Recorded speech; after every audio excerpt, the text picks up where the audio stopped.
Salut tout le monde, bienvenue sur notre chaîne YouTube.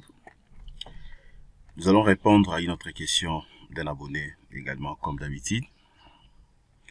Voilà, alors ce que nous allons faire dans cette formation, nous allons voir comment comprendre le plan d'armature de la dalle. Ok? Voilà, donc puisque c'est vrai que dimensionner une dalle dans robot ou sur robot structural analysis n'est pas du tout compliqué. C'est juste question de respecter quelques éléments ou principes. C'est-à-dire après modélisation et que vous chargez correctement la structure, vous faites aussi de la combinaison. Ça peut être soit en ELI, mais aussi en LS, afin de porter des vérifications, faire des vérifications comme vous voulez. Mais aussi, vous pouvez faire aussi d'autres types de combinaisons. Donc, il faudrait que vous puissiez déjà comprendre que il ne s'agit pas seulement de deux types de combinaisons. On n'a pas que l'ELI et l'LS. Ok, vous pouvez faire la combinaison aussi, par exemple, par la méthode ACC. Ok, si par contre vous calculez une structure qui sera érigée dans un milieu où il y a énormément de tremblements de terre, c'est-à-dire les effets sismiques, il faudrait que vous puissiez tenir compte également de ça. Donc, c'est dire que hormis la combinaison en ELI, tout comme en LS, il faudrait donc engendrer ou créer d'autres types de combinaisons. Voilà. Alors, la préoccupation de notre abonné, c'est donc, après avoir dimensionné sa dalle, alors il voulait beaucoup plus comprendre comment peut-on étudier, donc comment comprendre le plan d'exécution d'une manière un peu claire.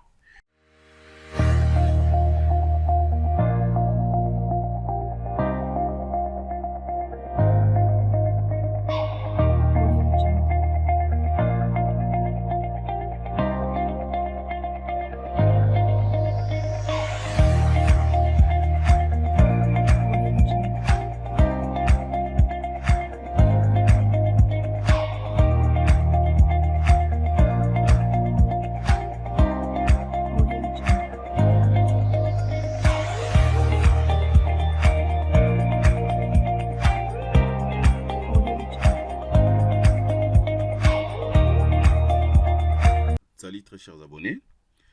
Voilà, comme je l'ai dit dans mon introduction, comment comprendre le plan d'armature de la dalle. Là, je suis devant le plan d'exécution. Ok. Alors, pour bien comprendre ça sur Robot Structural Analysis, il faudrait que vous puissiez combiner le plan d'exécution ainsi que le plan de ferraillage. Pour bien comprendre ça. Ok. Alors, déjà au niveau de plan d'exécution, vous allez voir que c'est très très simple. Ces projets, dans cette dalle, nous avons donc 4 feuilles. La première feuille, c'est ça. Déjà ici, ce qu'il faut comprendre, il faut d'abord voir la section de cette dalle. Cette dalle a une section de 5 m 07 x 4 m 50. Ça, c'est la section totale. Alors, de l'autre côté ici, l'anthrax de ce mur ou de ce poteau est de 10 cm, 10 cm. C'est-à-dire à gauche, ici j'ai 10 cm et à droite également 10 cm. Donc ça fait directement, donc j'ai une base de 20 cm. C'est pour dire que les poteaux ici, sa base est de 20 cm. De l'autre côté ici, c'est la même chose. Donc vous avez 5, 5, 5, 5, le total ça fait 20 cm. Idem qu'ici, donc partout vous avez donc la même représentation.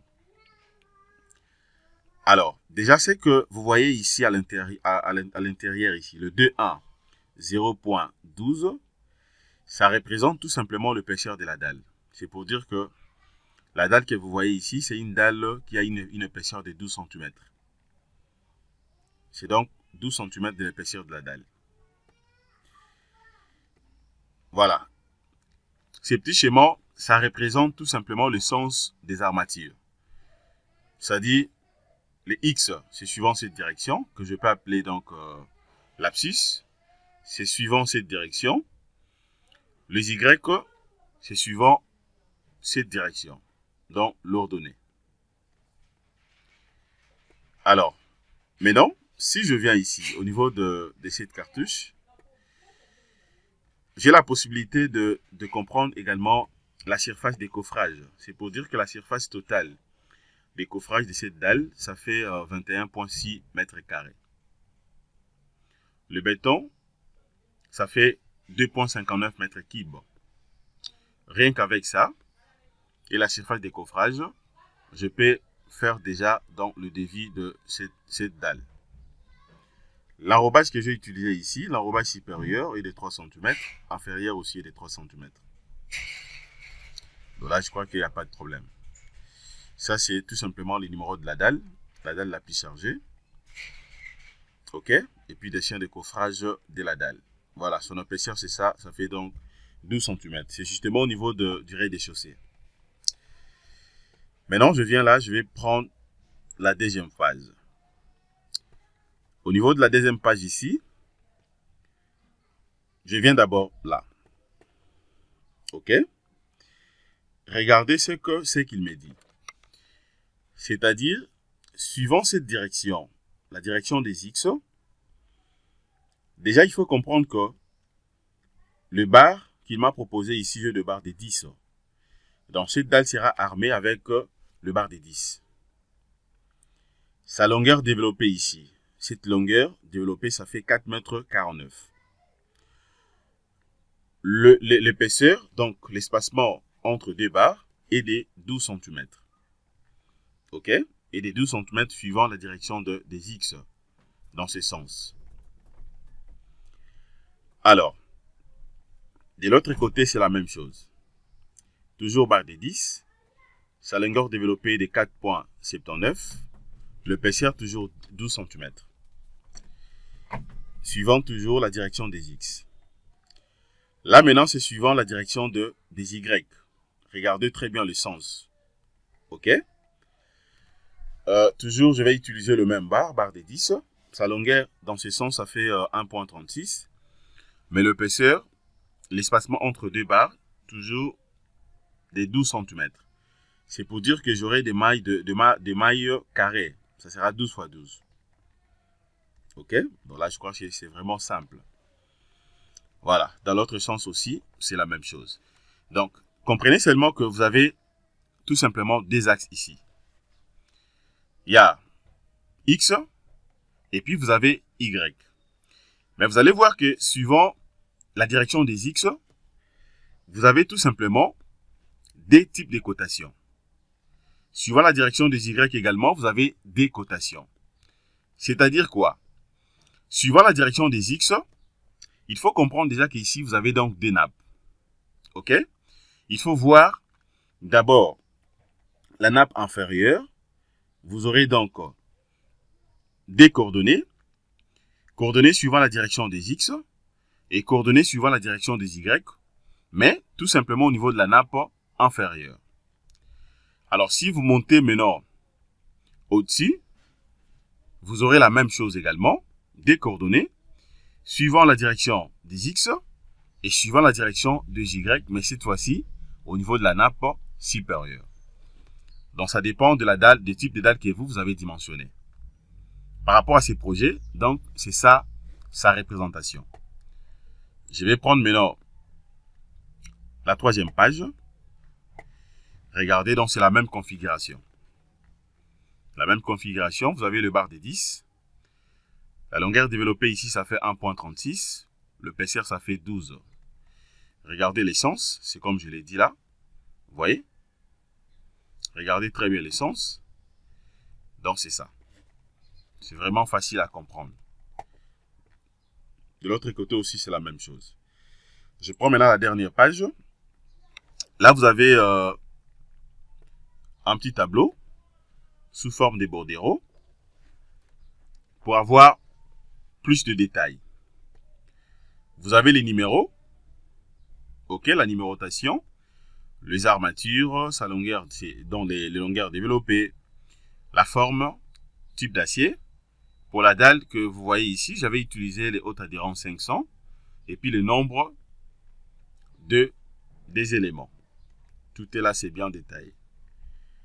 Donc, Pour comprendre la dalle après dimensionnement sur Robot Structural Analysis, vraiment c'est très très simple, c'est vraiment facile. Il suffit seulement que vous puissiez d'abord comprendre la méthode de calcul. Et de deux, est-ce que la dalle que vous avez dimensionnée, vous avez combien de nappes? Est-ce que c'est une dalle qui sera armée avec des nappes ou comment? Alors, étant donné que je finis avec le plan d'exécution, je m'en vais maintenant au niveau de plan de ferraillage. Plan de ferraillage, c'est ce que je vais chercher. Je viens là, je prends maintenant dalle ferraillage. Alors, au niveau de la dalle ferraillage également, ce que je vais faire, c'est quoi? Vous avez donc des nappes. La nappe inférieure, négative, et la nappe supérieure, positive. Vous voyez? Je prends d'abord la nappe supérieure. Je vais aller en 3D.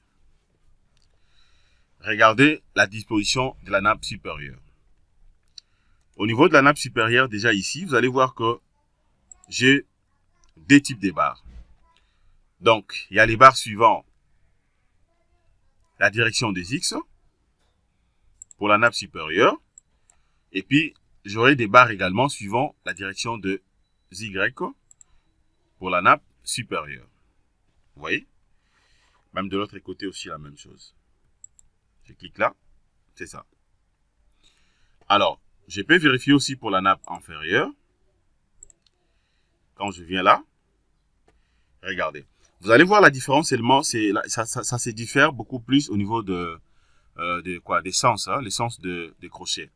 Ça, c'est la nappe inférieure. Regardez les sens des crochets. Donc, c'est du bas vers le haut. Mais regardez maintenant, supérieur. Vous voyez? C'est du haut vers le bas. Vous voyez? Donc, ici également, je vais faire la même lecture. Voilà. Mais j'ai la possibilité de fusionner les deux aussi au même moment. Je viens là, je prends armature. Je peux prendre armature supérieure et inférieure, les deux au même moment. Je clique. Regardez maintenant la représentation. Vous voyez? Donc là, maintenant, c'est différent. C'est-à-dire, même les sens, vous allez comprendre même les sens. Vous voyez? Puisque là, j'ai sélectionné deux nappes au même moment. Voilà. J'ai des nappes au même moment. Vous voyez? Regardez le sens des crochets. Donc, c'est comme ça qu'il faut comprendre ça. Déjà, il faut mettre en tête que le principe de dimensionnement reste le même. Mais, donc, les dimensionnements, en fait, les plans de ferraillage dépendent d'une dalle à une autre. Donc, ça dépend d'une dalle à une autre. C'est-à-dire, dans d'autres cas, vous pouvez peut-être aussi avoir des nappes. Il y a aussi d'autres types de projets où, dans d'autres cas, peut-être aussi une seule nappe. Donc, ça dépend. Vous voyez? Alors, je peux même rentrer encore au niveau de...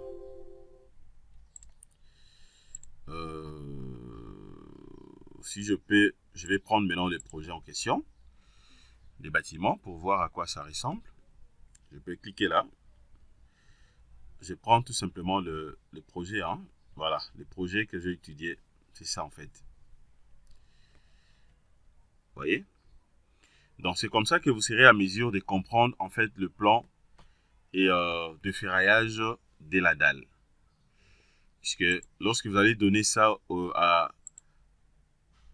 ferrailleur, pour ne pas avoir de complications pendant donc la lecture. Donc, voilà ce que je voulais vous montrer concernant cette petite formation. J'espère que vous avez suivi et vous avez compris comment il faudrait que vous puissiez analyser ça. Merci de votre disponibilité. Passez une excellente soirée. Abonnez-vous massivement sur notre chaîne YouTube. À bientôt. Vous aurez d'autres types de formations en live pour répondre à toutes vos préoccupations ainsi que vos questions. Passez une excellente soirée. Au revoir.